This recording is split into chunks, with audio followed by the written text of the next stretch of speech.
And the best and the greatest day to be alive is today. And welcome to the Wise Hour. I'm your host, Jay Melane, also known as Wise. Well, we be dropping 24 karat gold bars indeed. Family, I tell you, I got a special treat for you today. We're going to talk about lifestyle. Lifestyle? As I talk about lifestyle is for how your health is and for how you eat. I have this amazing chef that's going to be dropping 24 karat gold bars indeed. So I need y'all guys to get your notepads, recording device. Hey, because I'm telling you right now, she gonna get some information, and you definitely want to reach out to this person right here because she's a bona fide chef, and she gonna get you right. But before we go into the show, I need y'all guys to subscribe, hit the like button, and definitely share. Hey, we're a community here, and more you share, like, leave comments, more this is pushed out. So I want to thank everybody who share, subscribe, all that, blah, because I really appreciate it, and it does a lot for the community. All right, family, I'm not going to hold you, so let's go. At the Wise Hour, we break through the night, bringing knowledge fire, so hold on tight. Every episode, a story to unfold. We're turning every minute into gold. And this is the place where we be dropping 24 karat gold bars indeed. All right, family, I got the amazing Dr. Chef Shayla. What's going on, Queen? How are you doing today? I'm doing so good. First of all, though, the voice that you have on right now, I feel like I'm back in the 90s listening to the radio VJ, like put in the sultry music. That was so good. I was mesmerized. It's Oh, good to hey, see you, I right? aim to please. I just, trying to get that vibe and that Yeah, volume. So, that was good. That so was you know. good. Thank you. I do my best. I do my best. You All did right, good. so with that being said, family, I got this amazing chef here. Saw this amazing, went to this amazing event in Greensboro. Well, it was Friday with Tab and Chance. And when I talk about Tab, I'm talking about Tabitha Brown and Chance Brown. And they at that event, they had somebody there that kept them fed and kept them satisfied. And you are looking at that person right there, right now. So, and since she a fellow North Carolinian like me, or North Carolina, like I would say, what I'm saying? So I had to have this opportunity to bring her here to ask you to be dropping 24 karat gold bars indeed. So, family, what I wanted to make sure she get a chance to do real quick before we jump into any questions. All right, Chef Shayla, introduce yourself to the people. Yes. Hello, everyone. I am Shayla Nettey. Oh, gosh. I'm a doctor. I'm a chef. I'm a mom. I'm a wife.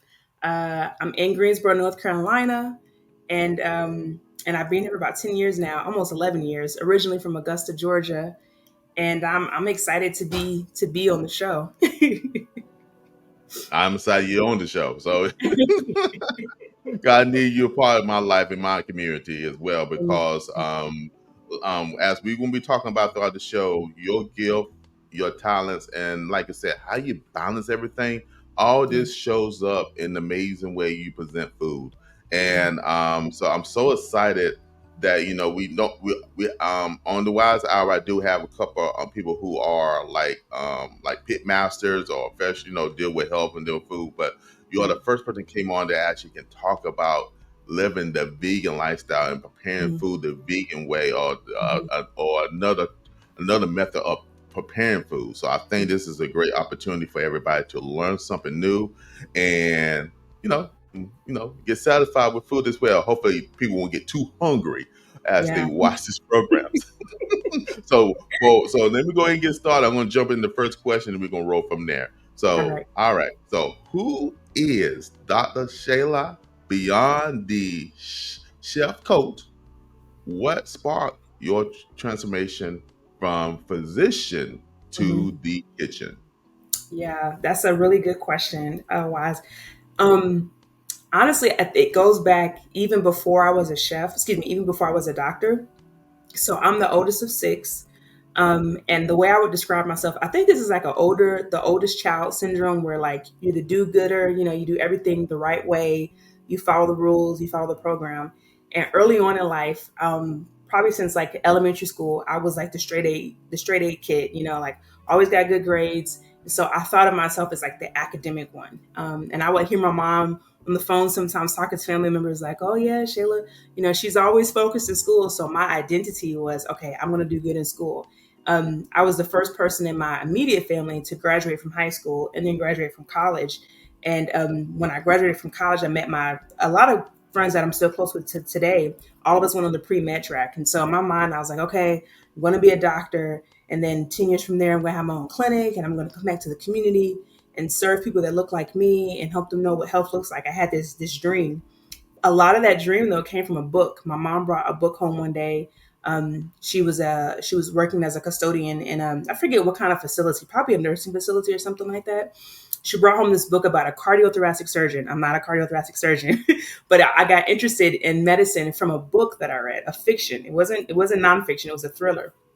And so that led to, this is back in the day before you had Google, for real. It was Yahoo. And my auntie, I didn't even have a computer yet. This is just crazy to think about.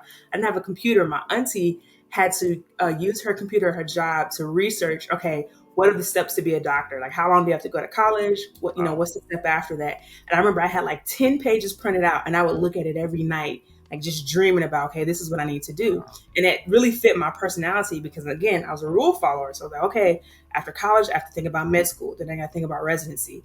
And so to go back to being in college, I was in this friend group. We all had similar dreams. Some people wanted to be nurses. Some wanted to be pharmacists. We all, though, were really very intentional and held each other accountable.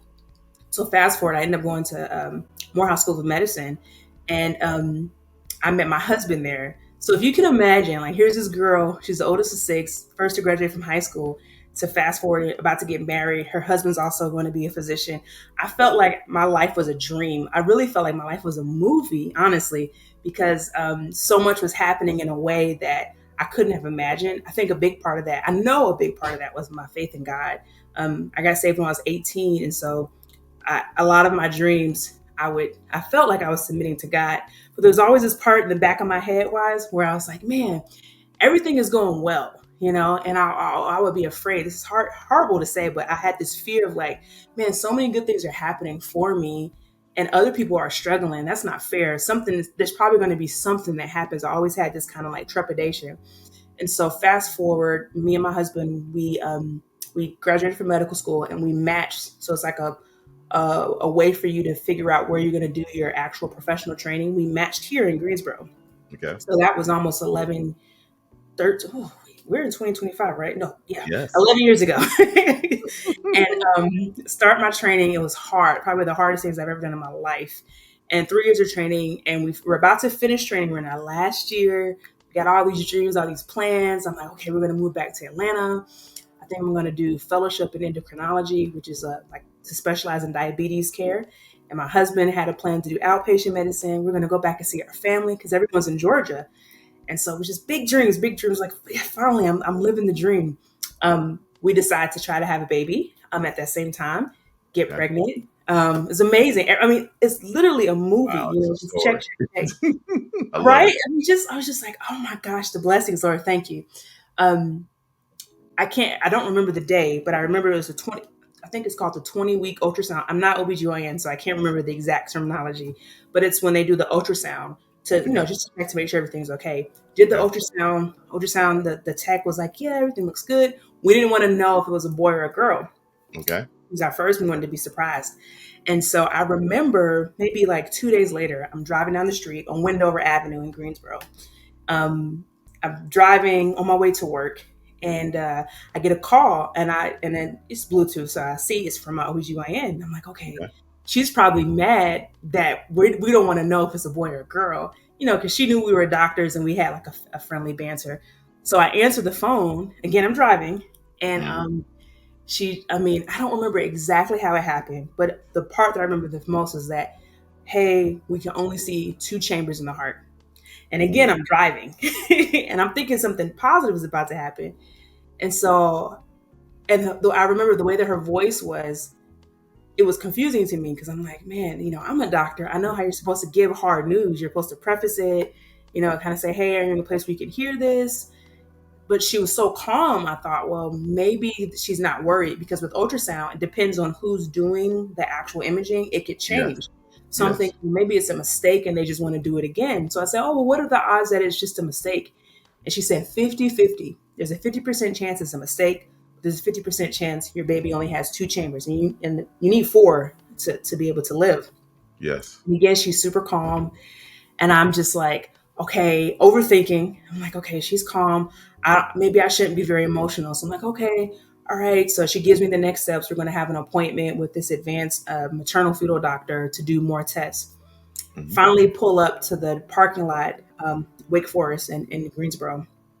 Excuse me, in Winston Salem, and I just start crying. I just start like boo-hooing, and I call my husband, because immediately I'm thinking, I don't know anything about children. I'm an adult medicine doctor, so I'm not familiar with pediatrics. So I'm Okay. calling my husband and I'm crying, and all I can say is nobody's died. But in my head, I'm like, no one's died yet, because I'm thinking if we have a baby who has 2 chambers, like Yeah. that's death sentence. So I tell him, he starts crying. Um, we ended up taking the day off from work. We met up. I remember being in our living room praying together, Hmm. and just being devastated. And I remember thinking that thought I always thought as a kid, like something bad's going to happen. Like life can't just be this great for me. And thinking this is it. It finally happened. Like, I Oh thought my life wow. was going to be so amazing. And this is the thing that I have to have now. And I remember I was really mad at God. I was really upset. I was like disappointed. I just didn't understand why this was happening. Like everything was about to take off. And now this. Um, we went to the appointment and they confirmed that our baby only had 2 chambers in her heart. Okay. Essentially, it was a condition called left hypoplastic heart syndrome. Very, Okay. very rare. It's not genetic. It's not anything that is passed down. It can happen sometimes. 20 years ago, or I guess in the 80s, it was an immediate death sentence. Now they let us know at that time, this is 7 years ago, they let us know that, or 8 years ago, that essentially it would require one or two options. One, you could say, well, we'll have the baby and then, you know, let them have whatever days they have. It's usually like a week or so before their heart gives out. Or you could consider surgeries, but the surgeries are not, they're not curative. They don't fix the defect. It's more about palliating. So it's more to kind of make life more comfortable, because there's no cure for it. And Okay. so the difficulty for us as physicians is both, at least for myself, I can't speak for my husband, but for me, the struggle was that I had seen people make decisions out of desperation for loved ones, wanting Yeah. to keep them there, and they didn't really have a quality of life. And I can understand that. I mean, because you don't know what you don't know. But because I knew so much in medicine, I was like, oh, I don't want to make the wrong decision. I don't want us to pick something. And then she has this life that isn't a real life, in terms of quality. So there's lots of prayers, a lot of conversations with my husband. We told our family, and our family, like most people, if you're not in medicine, it's kind of like, well, yeah, get the surgery, fix it. And it's like, but it's not a fix. It's that she will be have a life of chronic heart condition. It's not something that just goes away. But we prayed and really believed that God was telling us to move forward with the surgery. So we ended up having, she ended up having her first surgery at 2 days old, open heart surgery. Okay. She had her second at 3 months old. Okay. She had her third at 3 years old. 3 years old is 2020 pandemic time. So to Hmm. answer your original question about how did I transition, all throughout this time, I'm like navigating, what do I think about medicine, being a doctor. Now I'm a Hmm. mom of a daughter who has this very intricate relationship with the healthcare system. And so it's really making me like think about what it looks like to be a physician differently. I Wow. always thought of myself as someone who was very compassionate and empathetic, because I knew how to listen to people. But it Yes. changed, like knowing what it felt like to be on the other side, to sit in a patient room and wait for the doctor to come in and tell us, hey, this is what's going on with her heart. And I didn't understand a lot of it because I'm not a pediatrician, but because they knew we were doctors, they would give us sometimes too much information, that like doctor talk. And I would say, hey, just act like I'm not in medicine, because my brain right now is not in doctor mode. I'm in mom mode. So I just want to know, what do we need to do? And so I really had to reevaluate how I thought about health, my life, everything. I wanted to leave medicine. My husband convinced me to do part-time work at the hospital. Okay. That was really the beginning of me starting to transition away from how I thought of medicine traditionally, because I had all these dreams, like I told you about having a Hmm. clinic. I'm going to go back to Atlanta. All that was done. I was like, I don't care about any of that. And I just want to be her mom because I don't know how long we're going to have her. But then God started just transforming me to see how much, like I said, my identity was in academics and in success in terms of how the world thinks of it. And so over the years from 2020 to really now, he was starting to help me break away from thinking that who I am is the fact that MD is behind my name or that Yeah. people know I'm a doctor. And Mm-hmm. the other part of it was that, especially after the pandemic, that she was about to have her third surgery. So we had to be very careful because we were taking care of patients with COVID because both of us worked in the hospital as hospitalists. And so we'd have to have this whole process of like coming home, taking off our clothes, the scrubs, being very careful because she still had one more surgery to have. And we didn't want to be the reason why she got this illness because of her, her health status. So Mm-hmm. once she had her third surgery, I started realizing I don't want to be a doctor in the hospital anymore.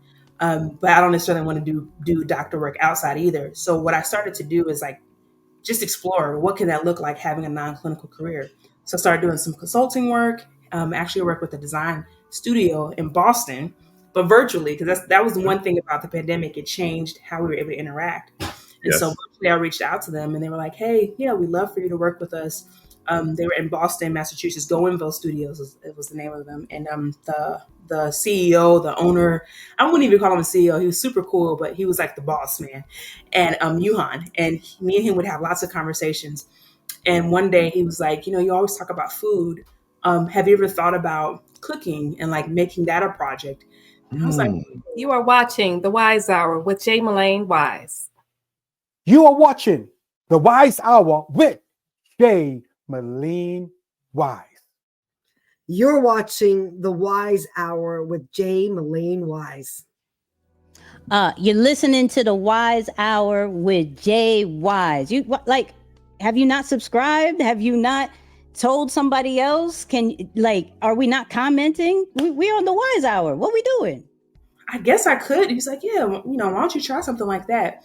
And so it started off as a project for me to research food deserts and how to attack those in a different way.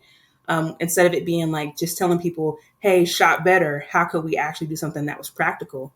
And so then that went into me going to people's homes, like my friends, and cooking for them. And Okay. somewhere in there, I can't really remember all the way why. So even though I'm 38, I should be able to remember. Somewhere in there, I started learning about food as medicine and lifestyle medicine, and this whole belief of plant-based food and how that can reverse chronic heart disease, can reverse diabetes, can help prevent a lot of these chronic conditions that lead to a lot of our poor quality of life if we just make different choices with our food. And it's still for me, I was like, okay, well, that makes sense, but I want it to taste good. And so I just started experimenting. It first became a labor of love for my daughter because she had a chronic heart condition. So I changed the way that we cooked at home. People would come over, friends would come over and say, oh, this is so good. I was like, oh, yeah, in my head, I'm like, they're supposed to say that. They're in my house. Like, no one's going to be rude when they eat your food at home, potentially. And then it transformed into me deciding to make a nonprofit with a Okay. friend called Cooking on Purpose Health. And we would go out into the community and do cooking classes for free or do festivals. And people kept saying, this is so good. I was like, oh, that's great. I'm like, but they're not paying. So of course they'd say that. Like, there's no investment. I keep second guessing myself. And finally, my friend, she goes, gosh, when you're doing these classes, it's like your eyes light up. You're like a different person. Your energy, your passion is so obvious. It's like automatic for you. Like, you should think about trying to do this outside of this. And it was like she gave me permission to think about that. And that turned into me saying, okay, well, maybe I'll cook for someone who isn't a friend. And so I reached out to a few people. They let me cook for them for free. They Okay. would buy the groceries. That was their main investment. They buy the groceries and I say, I'm going to cook plant-based. Let me see if you would like this. I did that for a few people, one person being a friend, and she told everybody, anybody in her circle. Benita, she's also a doctor. And I was in this devotional group and people were hearing about it and they're like, oh my gosh, I was looking for a chef who's plant-based. Can I hire you? And that was my first client. This is a year ago, Wise. Whoa, a year ago. Keep going. What? A year ago, yes, God is good. A year ago. So a year and a half ago, I wasn't even cooking for people as clients. A year ago, I had my first client and she was just like, this is amazing. Like, taste good. I feel good. I have energy. She just couldn't believe that everything I cooked, there was no meat, no dairy, anything like that. And it just like lit me on fire. It's like, wow, God, I could do this. Um, Now, mind you, in the background, the whole time, right, I'm reading different cookbooks, learning different things about the health implications of it all. I'm still doing the nonprofit cooking classes. And I'm talking with my husband because my husband, he's trying to like figure out what's going on. Like, are you still? Are you going to do the chef thing? Like, where are we at? And so finally, I was like, babe, like, this is something I'm really passionate about. I'm still a physician. It's just I feel like now I could be a physician in the kitchen. Like Come on food now. is medicine, and I can use this as a way. So the same thing I learned in medical school about how to have conversations with people, how to talk about different chronic conditions, but talk about it in a way where it's not just me preaching, but showing and cooking it and letting you taste it and letting my life be that light. And then the fact that I had that background, I knew what ingredients to use, what things to try to avoid, what things to encourage more of. And honestly, most of the people that I cooked for at that time, most of them wanted to do plant-based because they were trying to reverse a health condition or prevent one.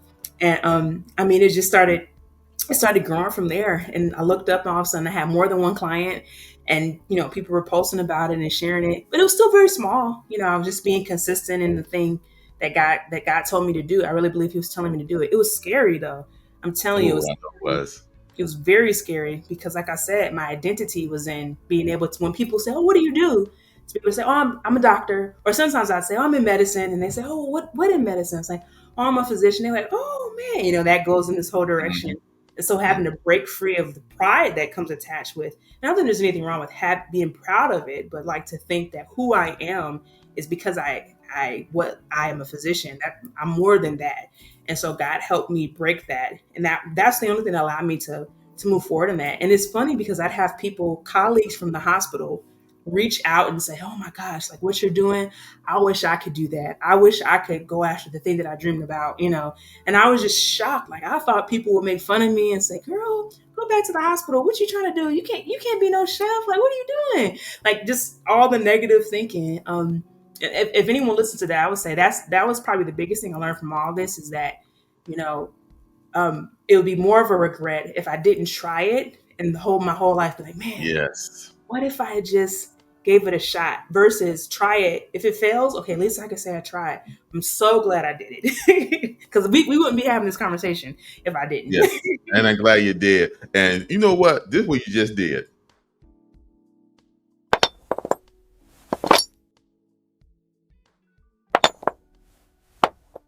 24 karat gold bars dropped indeed. And I mean indeed. I love that you gave the whole perspective of the story. One phrase I'm going to put in here. You said you're a physician in the kitchen. Yeah. Y'all remember that because you just created a new title and new position. In case y'all did not catch that. New title and new position. Because God had prepared her in her path. Even though she didn't know she was going that direction, God had prepared her in that path by the way she studied, the way she prepared, the way she took in information. And now she took the concept. Just the lesson I'm learning, just to listen to you. You took them concepts and stuff, and I believe, since I'm a believer as well, Jesus was a master carpenter. So what he does is he take the raw thing that is, and repurpose it. So I see God repurpose the things that was used for one thing, but he repurposed it for you to be a physician in the kitchen. Because, like I say, with the blessing of the beautiful child that you have to adapt and change your lifestyle, how to approach things.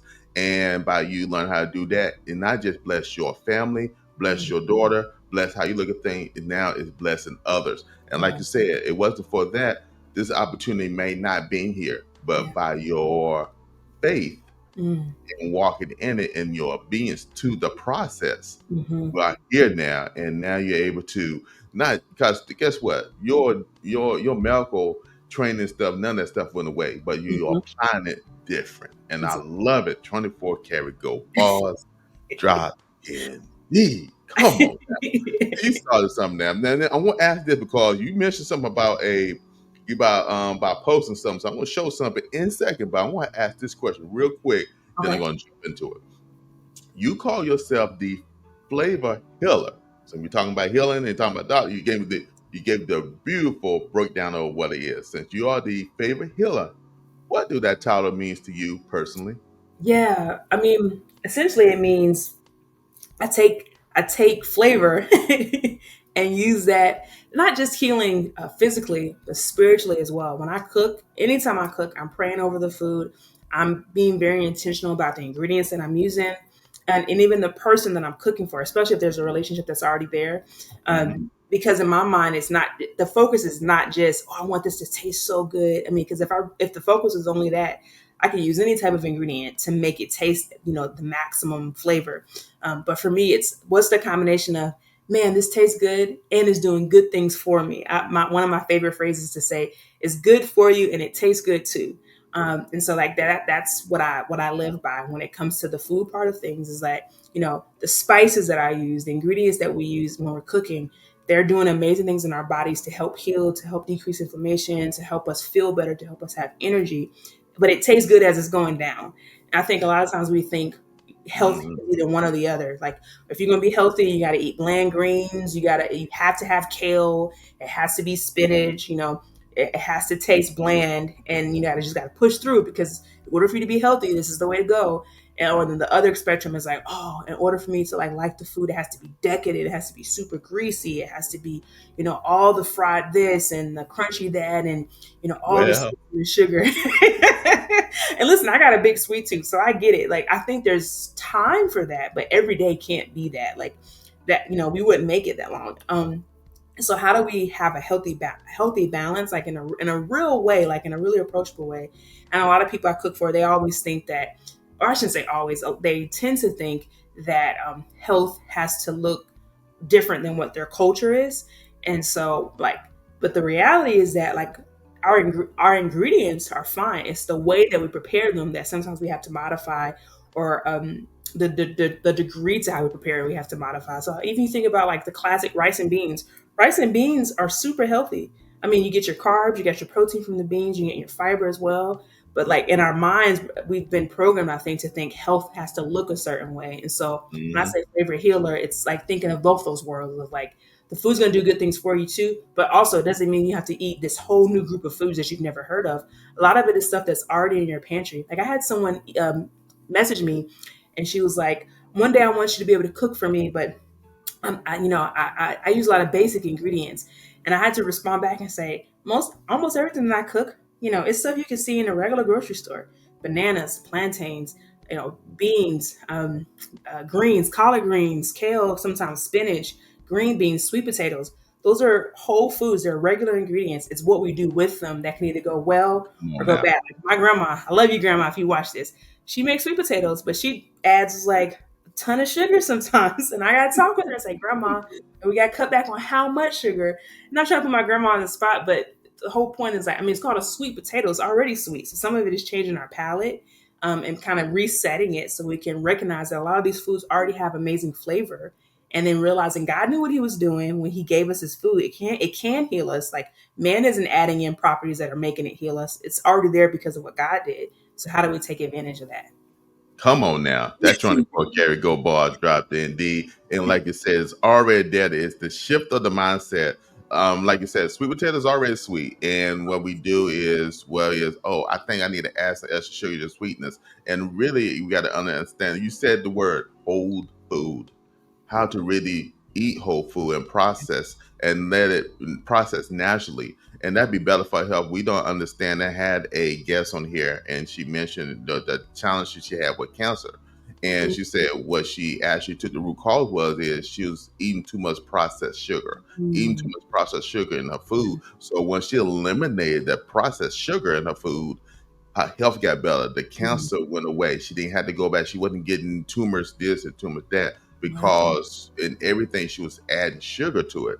And once we got to understand, we shift our mindset and understand the natural standpoint. It don't have to be bland. That way you are the flavor healer. You know what I'm saying?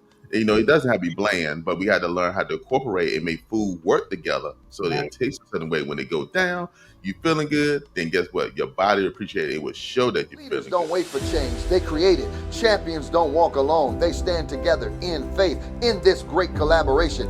This is your invitation to the Leaders Live Generously Prayer Breakfast of Champions, a gathering of visionaries, believers, and world changers. Where? I'm telling you, 32747 Grand Travis, August 30th, 2025 at 9:30 a.m. It will be a morning of revelation, restoration, and renewed strength. Isaiah 40:31 says, "But they that wait upon the Lord shall renew their strength. They'll mount up with wings as eagles." You know it's your time to soar. I need you to come expecting divine encounters, prophetic impartation, kingdom connection that will shift your life forever. Don't miss this moment with destiny, because when leaders pray, heavens move. I want to see you there. Click now on the link. This is Dr. Prophet Anthony Shannon signing out. I'll see you in the place. I got something I want to play real quick, and I know it's gonna spark a conversation. So let's go ahead and do this real quick. Then we'll come back to some more questions. Okay? Okay. Hello there. Just touched down. I know I look good and tired, and that's my business, okay? Here in Greensboro, and I got food delivered. Let me introduce you to the chef, okay? All right, tell us your name and things, girl, and what you got for us today. Hi, everyone. My name is Dr. Shayla Nettey, and I'm also Chef Shayla MD. I'm here in Greensboro, and it's my honor and pleasure to present this wonderful, heartfelt meal to Tabitha Brown and her team.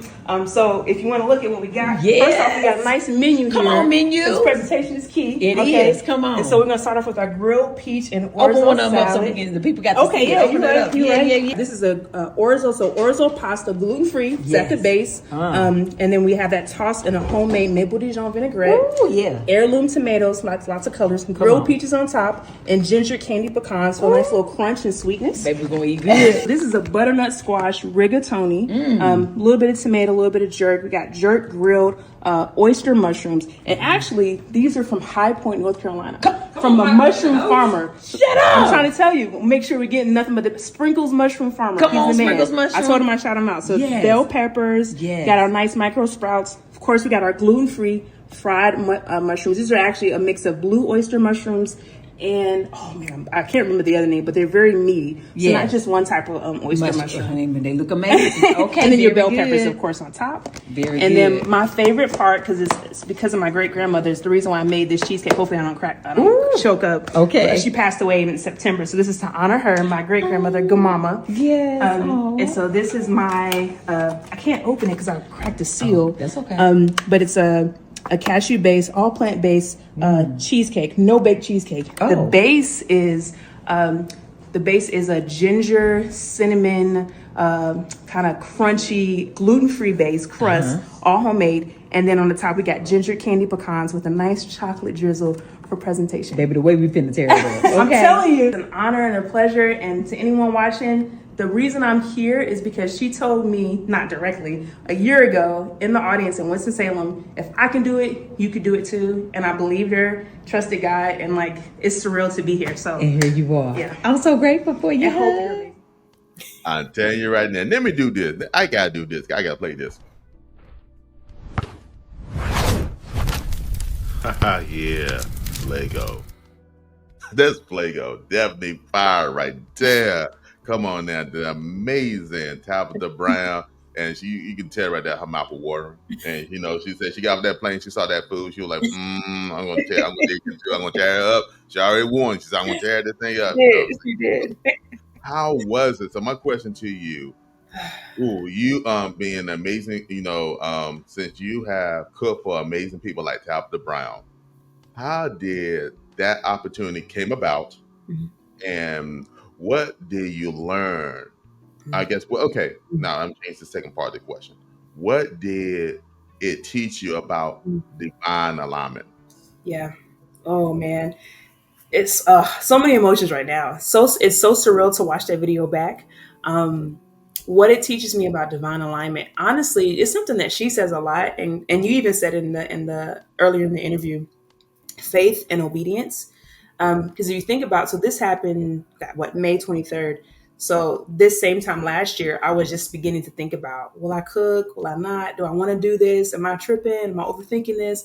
And being willing to be obedient to God a year ago led to that moment.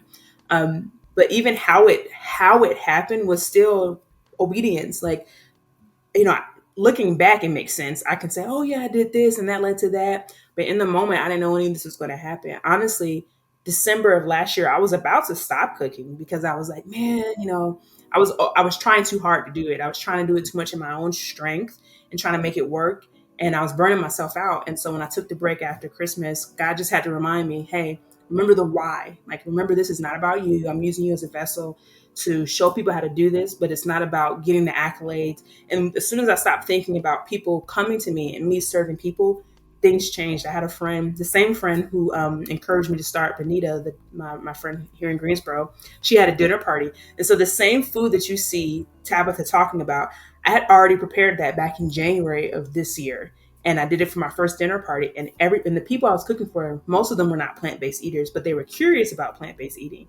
And so when I made it for them, everyone's like, this is so good. This is amazing. And that kind of inspired me to be consistent, just keep trusting God. Fast forward, a friend invited me to that event that I was talking about that Tabitha Brown encouraged me with in Winston. She happened to be in Winston. Of course, the ticket sold out in like 10 seconds. I was devastated because I couldn't get a ticket online. I remember telling my husband, I was like, babe, it's already going. I thought this was going to be my moment to be able to see her. He was like, I'm so sorry. And then like 2 days later, a friend, Nairobi, she reaches out to me. She's like, hey, don't you like Tabitha Brown? I was like, yeah. She's like, I got this extra ticket. You want to go? I almost started crying. And she hadn't even offered it all the way. I was like, yeah. So we went, and she was the one, like, there's so many people God has put in my life to just keep telling me to keep going. Because if I was in it by myself, I don't think I would have kept going. I would have already talked myself out of it. But she was the one who encouraged me to come to the event. She was like, why don't you cook something and bring it to her? I was like, no, I'm not doing that. Nope. And I didn't, because I was like, that's crazy. Why would she eat a stranger's food? Like, I'm not doing that. So we get there, and she said, literally, someone asked her, what would you tell someone who wants to do something different? And she said, like, don't think that I'm something special. And I'm paraphrasing, but if God can do it for me, then the same thing can happen for you.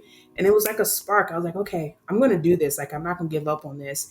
And I got to go up to the front because of my friend. She dragged me up there essentially, and she signed my journal, like as she's walking off the stage. And it's crazy because in the journal she signed, right next to it is a page that says, one day I want to cook for her. And not even, gosh, that was in April. I can't remember how much time went by between those two events, but actually being able to cook for her after that, it just blows my mind. But again, like the divine alignment, I think the thing that connects it is being obedient, even when it doesn't make sense. Like logically, it didn't make sense to me to, like, if you think about it from, like, if you zoom out, right? Like from the world standards, even like our minds, you're a physician. You did all this training, right? You put all this, you invested financially, mentally, spiritually, energy, you're finally at the end of the line of the training. You could put your head down, see patients, do the thing that makes the most sense. And then you could dream about other stuff later once you make the salary, all that stuff. But it was like, the more I tried to do that, the more I felt compelled, like, this is not it. This is not what God's telling me to do. And it, for someone who follows the rules, it was hard for me because it's not like I could just say clearly, well, this is what God wants me to do. So, I'm just going to do it. It was like, okay, he doesn't want me to do this. What's the next step? All right. He told me to do this. Now what's the next step? And it wasn't always clear. It wasn't like God was coming down saying, all right, Shayla, the next step is this. It was more like me being willing to pray, submit, and ask God, hey, is this something you want me to do? Or is this more me wanting to be in the front? Like, because there were a lot of things that came up that was like, people wanted me to cook for them or do something. It didn't really align. Like, what was the why for it? Was it for me to be seen or for me to serve someone else? And the more that I leaned into the discomfort of serving and me not being the forward part of it, the more God turned that around into a blessing that I never would have imagined. So that dinner party with my friend turned into my preview meal for Tabitha Brown. But in January, I didn't know that. All I knew in January was that I've never done a dinner party before. What am I going to cook that people who don't eat plant-based would like? And that's what I chose. I hope that answers the question. It does, because you can't make this stuff up. You can't. You can't make this stuff up. When you are in purpose and you are willing to, I call it by walk by faith, take a chance. You know what I'm saying? You can be so structured, like, you know what? I have an idea, a dream, let me go this way. And I have a learn in life my own self. Yeah. because right now I got a podcast. I have mentioned this on the platform many times in my Yeah. community. I'm a producer type dude. So I'm in the background, introvert in the background doing the thing. Mm-hmm. Me in here using my voice, as you already highlighted earlier, like the radio style stuff, using my Yeah. voice, using what God gave me, and being willing to take a pivot and change Yeah. is so amazing, because you see the benefit of just believing in following a process of a dream. Yeah. The thing is, the dream is never complete. You are in a journey in the dream. And Right. what I see is that journey, because like you say, you could not make this stuff up. And thing is, you dreamed this, but also I call it new stories are being written as you dream. And I think sometimes we forget that, and when we dream, things are being made up as we dream. It Mm. never, one moment, I'll use myself as an example. On the Okay. person, I can't speak for you. I speak for myself. I'll be dreaming that I'll be flying. I'll be dreaming like I'll be flying. I want to be like, get like Superman or whatever you want to call it and stuff. Mhm. Or by myself. I know people laughing right now. That's okay.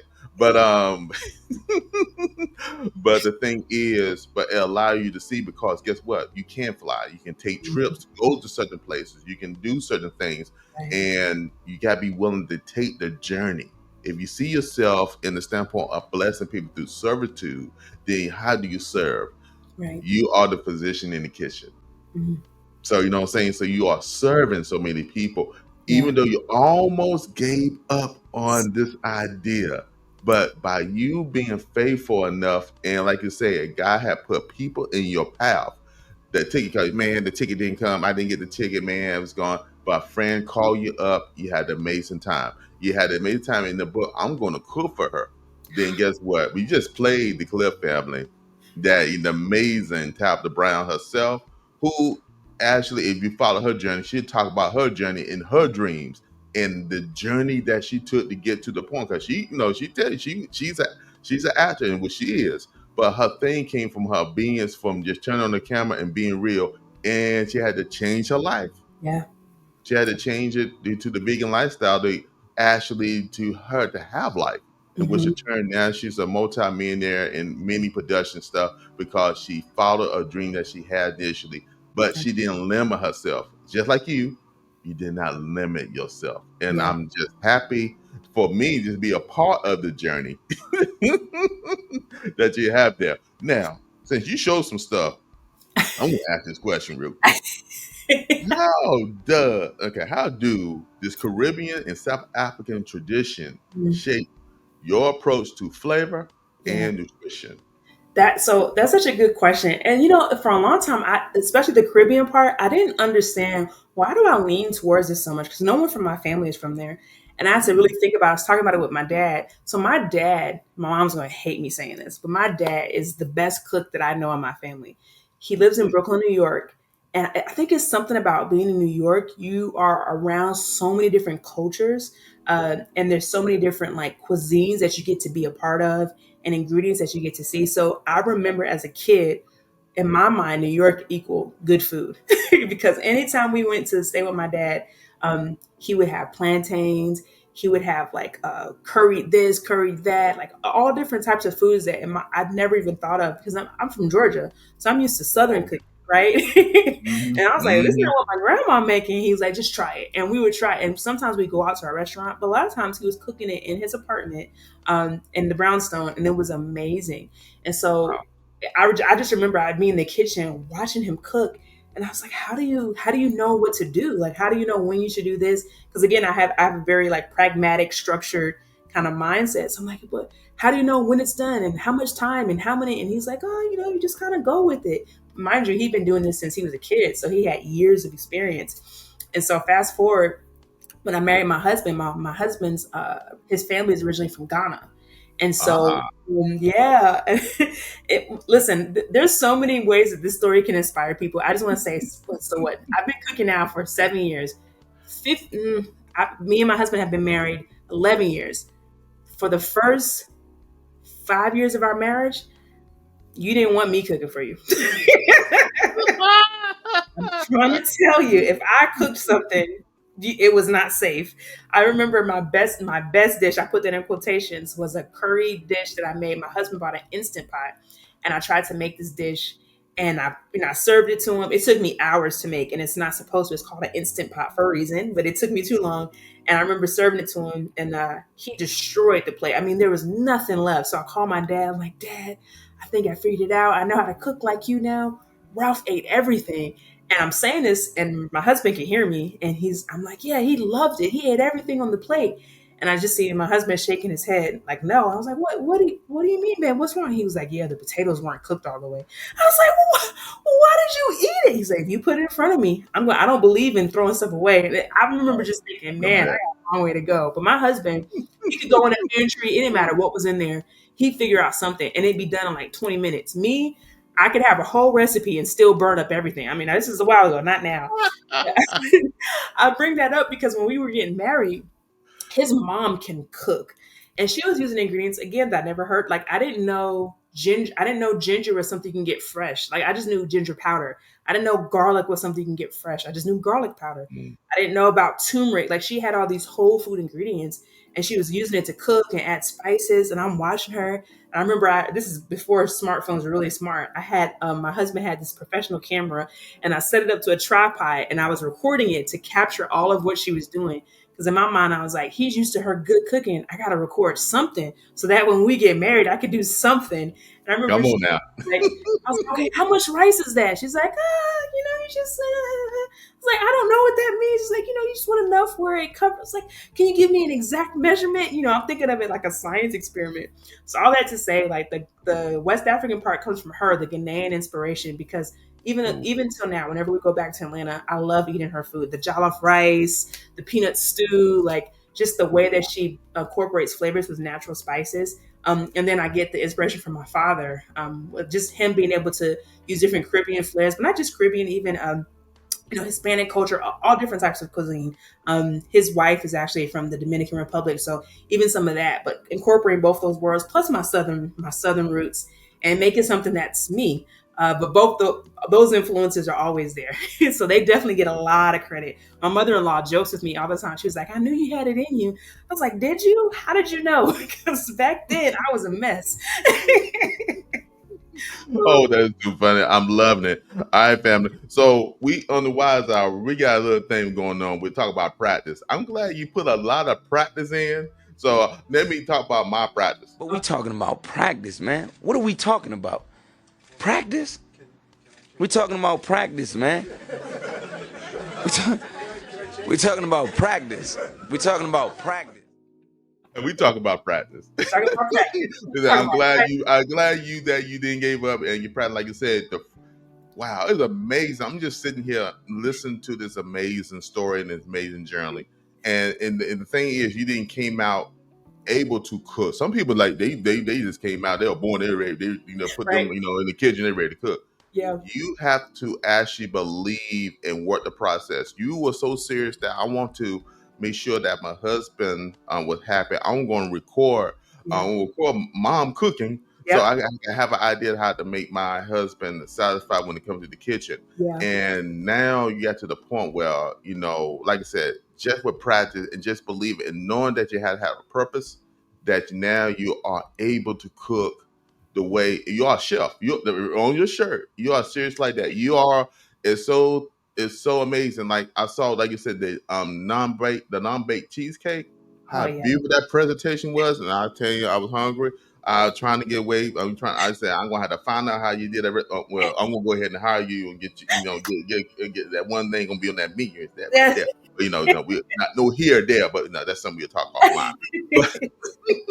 But the amazing thing is you took in the information. You did not give up. Like saying you show up resilience. This whole conversation about resilience and about moving forward in life, things might not work out the way that you think it could work out, but it worked out the way that God needed it to work out. And that's the thing about you. All right, we getting close to the top of the hour and everything. I got 2 more questions. So I got to ask more questions and we'll move from there. Okay. All right. What are your top 3 healing ingredients every kitchen should have and why? Mm.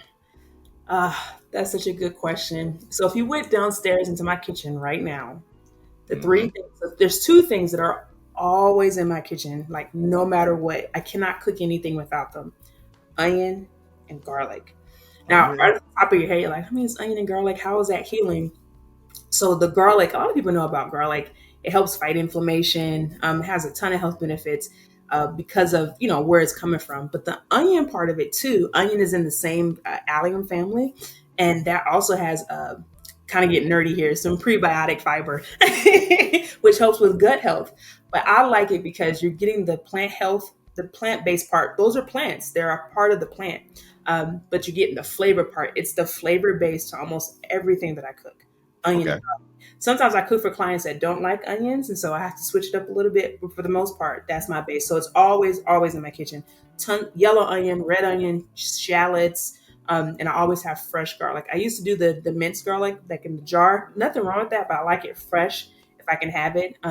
It's just my preference, and it teaches me from a healing perspective. It's two ways, not just the what it does on the inside, but when I'm preparing it, I have to take my time. Like I can't just throw it all together and have a meal. A lot of cooking is being able to take the steps to build a base, and then you get the benefits of that time you put in. So when you're cutting garlic, the more you can take your time and how you slice it, how you turn it over, be careful you don't get those fingers. You're making more of that flavor come out and get Ooh. more of those benefits. So I think that speaks to life itself, and that it's not always about rushing. Taking our time, being present, being in the moment. So it forces me to do that because you can imagine once you get good at something, it can be easy to kind of just go real quick and not think about it. So that forces me to be very intentional when I'm cooking, when I'm spending time with my family, when I'm in the kitchen. My daughter watches me. She knows, get the onion. She's 7, doing great, by the way. I kind of left the story in a cliffhanger. She's doing wonderful. She's doing wonderful. She's downstairs with my husband right now, but she's great. She's going to 2nd grade, but she says I want to be a doctor and a chef because of the steps that I took. I mean, it's amazing to say, but she knows mommy wants onion and garlic. The third thing I would say, it wouldn't be a specific ingredient, but more of a class of ingredients, and I would say greens. So whether that's collard greens, spinach, kale, as long as it looks green, leafy green, excuse me, a leafy green. And the reason I say that because you can use it in so many different ways. Whether it's a savory dish, where if you're making a stew and you add spinach at the end, or you're doing something with collards and you're adding that in the beginning, maybe you're making like your traditional collards without the meat. There's ways to make it taste good without the meat, I promise, for anyone who's listening. But then You also, promise? I promise, I promise. My daughter knows. We were eating last night, and she's like, I said, "What do you think about those collards?" I didn't make them. A restaurant made them, and she's like, "Yeah, but yours is still better." And I was just like, Come "Oh, on now. she know Come how. on. She know what she doing. She about to ask for something later." but I that one actually, I started that recipe. I started was inspired from a Tabitha Brown's collard green recipe, and then just repetition and practice, figuring out what I liked, what I didn't like. I'll say the key ingredient is the liquid smoke. It gives it that smoky flavor that a lot of people Yeah. like when you cook it with meat. Um, but the other piece is that you can use the greens in sweets. So like if I do a smoothie and maybe I don't feel like right now it's hot. I'm trying not to turn on the stove in the oven right now because it's too hot in North Carolina.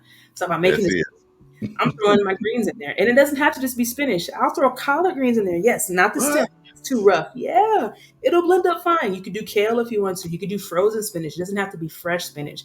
But there's so many ways to use greens and still get the benefit. I mean, people a lot of times think of the salad, and that's great, but maybe you're not a salad person. So there's ways to make it work. One of my clients I cook for, I make my black bean burgers, which I think are like my top dish outside of the cheesecake, of course. Mhm. And I'll do like a kale wrap for her or a collard green wrap, and it's super simple, but the flavor is there. And I think I picked those ingredients because they're very approachable. It's not like I'm talking about a vegetable you've never heard of before or an ingredient that you can only find in certain health food stores. So I think there's that side of plant-based eating where it's like you have to go to a specialty store and only certain people can get them. Like mushrooms, a lot of people love. Well, not a lot of people. Some people like mushrooms, but a lot of times on social media, you tend to see like the very specialized mushrooms, like the oyster, the king oyster, but not everybody has access to that, unfortunately. So I try to focus more on ingredients where if you went to your regular grocery store right now, it's going to be in stock most likely. Onion, garlic, and whatever leafy green. That's my go-to because I can make a meal out of that. I could do a saute, I could do a tofu scramble and add that in there. I could do the smoothie like I mentioned. I could do a wrap. I could do a salad. It's very like interchangeable. You can go on Google and say, Google, what can I make with this? And you can make it work for you. So healing, not just from the physical side, but energetically, mentally, as you're thinking about how to use it. But leafy greens, tons of fiber, get your vitamins, antioxidants. That's going to help fight inflammation, help you feel good, give you good strength, help with iron if you're doing the right one. So yeah, all around very good. Good, good. 24 karat gold bars dropped indeed. And she gave you some secrets there and some techniques. So I'm applying that. So after this podcast family, you definitely rewatch it again. I encourage y'all guys to rewatch it and get some of these 24 karat gold bars and apply it yourself. If you don't want to do it, then of course, just for the like button in the description, you'll get information about her. We're gonna talk about it in a few. So, Yeah. got one more question. I want to make sure this is the wise hour. I got to ask this question. All So, right. define the word life and what life means to you. Hmm. That's a great question. Life. What does life mean to me? Mm. So I'm a believer, as we talked about, and for me, life is life is listening to what Jesus is telling me to do. And I say that because there was a time, every day is different, but there was a time or a season in my life where I thought I had to live my life according to what the world said, even though I was a believer. And I know that can be kind of murky. What I mean specifically, whatever field a person is in, when I was specifically in medicine, it got very easy for me to kind of go with the flow and think, okay, this is the way things are supposed to be because this is the world that I'm in.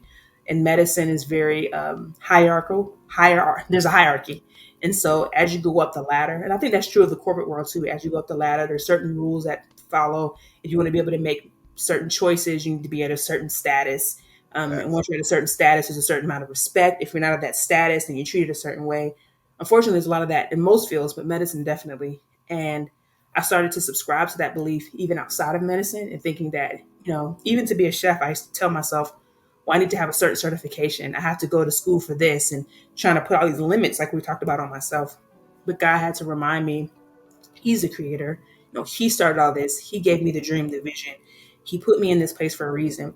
People talk a lot about purpose. And I remember I would chase like the idea of what's my purpose? What's my purpose? What am I supposed to do, God? And it's like, I believe God was telling me, you're making it so complicated. Yes. Listen to me. Listen to me. What did I say? Love me with all of your heart, your soul, your body, everything. Give everything to me, and then love others the same way. How that looks can be different, and I fully believe in my cooking that I'm giving people love.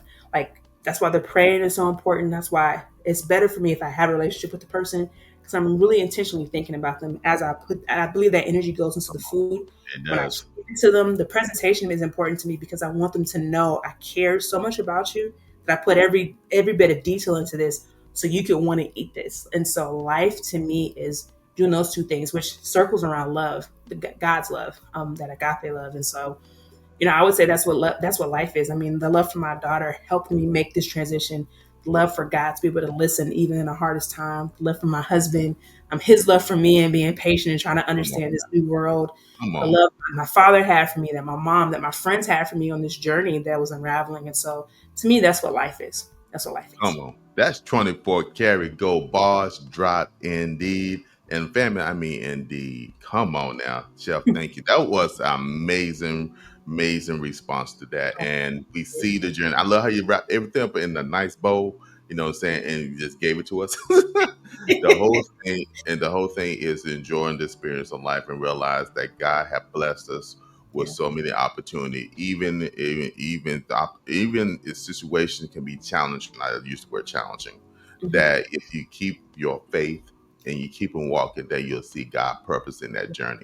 And when Absolutely. you said something about scripture about love thyself, and I'm going to say that at the end of the show. Everybody know my saying at the end of the show, but I always say love is a action word. While you're taking the time to love yourself, make sure that you show love to someone else. And Mm. that's actually based off of a spiritual scripture, and that's I think what Matthew 22 and 37, and Uh, that is love that God with all your heart, with all your soul, all your strength.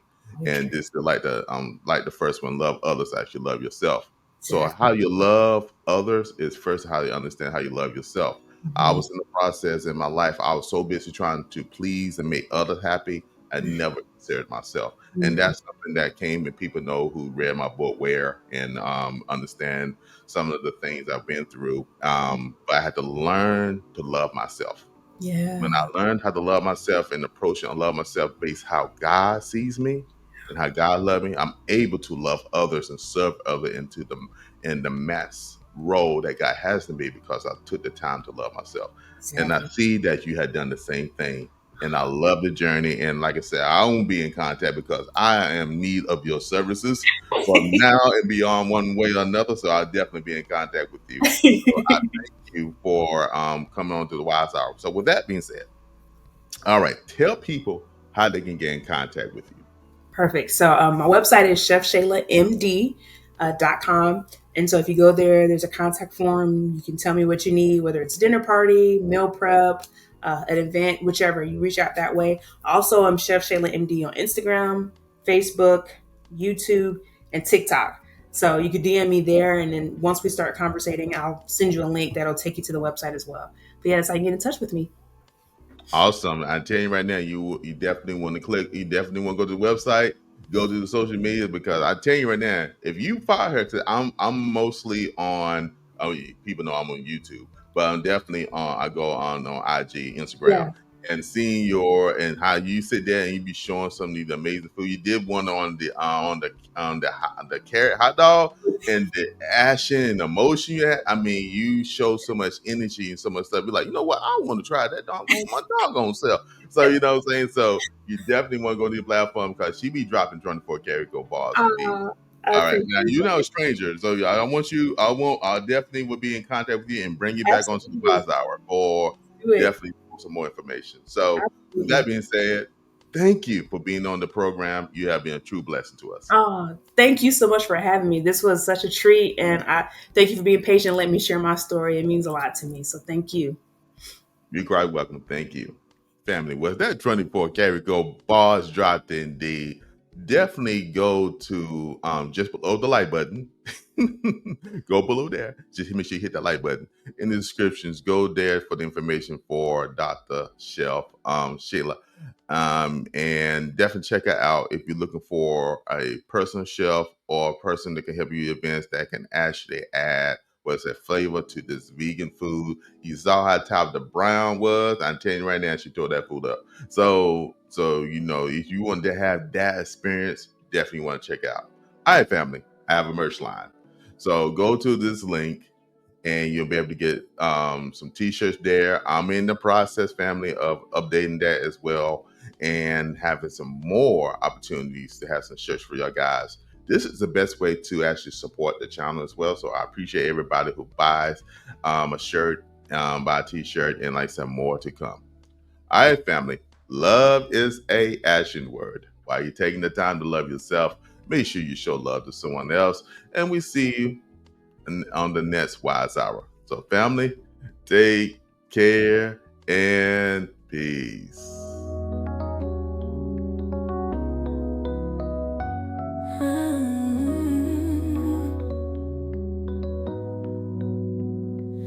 Every day we walk this road, a labyrinth of paths untold, searching for our place in